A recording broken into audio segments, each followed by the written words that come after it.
spirits. I don't have any ghost stories. I've never seen a ghost, never seen a Bigfoot, never been abducted by aliens, never seen a UFO. It's almost like I'm not really a Southerner. But I do like make normal things weird in my head sometimes. Like I saw this billboard the other day, and it was for all virgin hair. And I'm like, well, does it mean like they're only going to sell to virgins? Like, no hair for you, you bald slut? Or was it like they keep a stable of young girls in the back and shear them periodically like sheep? But anyway, what I'm going to do for my story is I'm going to steal a story. This is not an original story. I've given y'all 12 solid months of original stories. I'm going to just steal one. It's from an old Southern comedian, Brother Dave Gardner. I don't know if anybody here is old enough to have heard of it.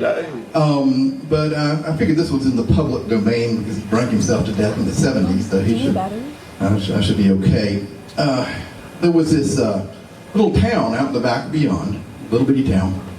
And like most little towns like that, it had this fella, in this case his name was Earl.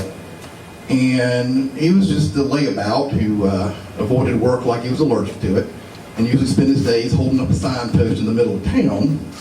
And even his mama thought he was no count. So he's holding up his signpost one day, and he sees this flashy, rich-looking fella. You can tell he's an out-of-towner because he ain't got mud on his shoes. And the guy's walking on over towards Earl, and he walks up to Earl and he says, "You look like a likely fella." Earl's like, "Likely to do what?" He said, "Well, that house up on that hill over there, what do you know about that?" He goes, "The old Johnson place, that it's supposed to be haunted." Earl says, "Well, do you believe it's haunted?" He goes, I'm a modern man of science. I don't believe in all that haunt shit." So the fellow says, "So you wouldn't be averse to spending the night in that house?" Earl says, "No, it wouldn't bother me none." He said, "What if I told you I would pay you to spend tonight in that house?" Earl said, "Well, how much you gonna pay me?" The fellow said, "I give you $5,000. Earl said, "Man, there ain't that much money in the world." He said, No, I got it. I give it to you." Earl says, "Well, all right. Well, I just got a couple conditions. And I need me a little camp stove and a pot and some oil and some catfish to fry, some RC colas and some moon pies." Bill said, "All right, we'll get all of that for you." Sure enough, Earl gets up there that night, and there's his stove and his pot and his catfish, his moon pies and his RC. So he gets to frying his fish, and the sun's down, and he's eating his fish, and he hears. He looks over, and the big wooden door to the room he's in is slowly coming open. And in steps this little gnome-looking fella, a little blue guy with a vest and weird-looking pants and a pointed hat on, and he walks right up close to Earl, and he says, raises his arm, and says, "You gonna be here when John gets here?"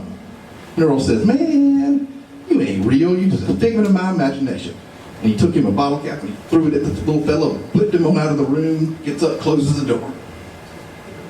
Comes back and gets back to eating his catfish. And he finishes that up, and he's starting on the moon pies.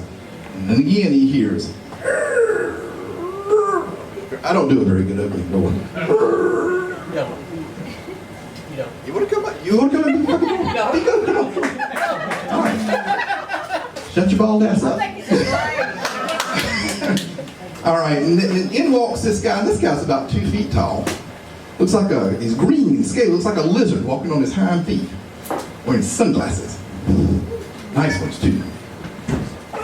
Walks up in the middle of the room, and he raises his arm and he points at Earl and he says, "You gonna be here when John gets here?" And Earl says, I'm not sure what's in these RCs. I thought I was just drinking cola. I must be drunk or something, because, man, you ain't real. And I'm just going to toss this bottle at you, knock you out of the room, close the door. So about another half hour goes by. Earl's cleaning up after himself, about getting ready to go to bed, and he's like, "Oh, hell." The door opens up again. Then walks this guy, and he's about He's the same height as Earl. He's a weird-looking fella, orange, wearing a suit, big mess of hair, and tiny little hands. It looked like somebody Earl thought he ought to recognize, but he couldn't quite put his finger to it. He raises his arm, points at Earl, and he says, "You gonna be here when John gets here?" And Earl said, "Look, man, I don't know what's going on. I don't know who put you up to this, but I'm just going to lead you on out of the room, push you through the door, close the door. I'm going to bed at this point." Earl lays down in his sleeping bag and he's getting comfortable. Just before he falls off to sleep, and now what? He gets up and now what walks into the room this time? Has a duck to come in. He's about 8 feet tall, bright red skin, scales, nose like a pig, 2 walrus tusks coming out of his mouth, dragging chains. Gets to the middle of the room, he raises his hand and he points, and Earl goes, "What? Look here, if you ain't John, I'm out of here."